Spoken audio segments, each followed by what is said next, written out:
আসসালামু আলাইকুম। এখন রাত বাজে 3:45। হায়রে শখের প্রবাস। কত মানুষ কাজ করছে, কত মানুষ চলে গেছে রুমে, কিন্তু এ ভাইটার লোকজন বা তার সঙ্গীরা কাজ করছে একসাথে।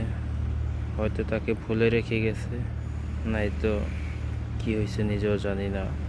আল্লাহ ভালো জানে, আর যে ঘুমিয়ে আছে সে জানে। এটাই প্রবাস।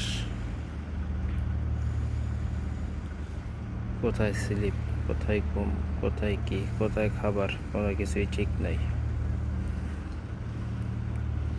ঘুমিয়ে আছে এক কোনায়, কেউ দেখবে না, কেউ বলতেও পারবে না।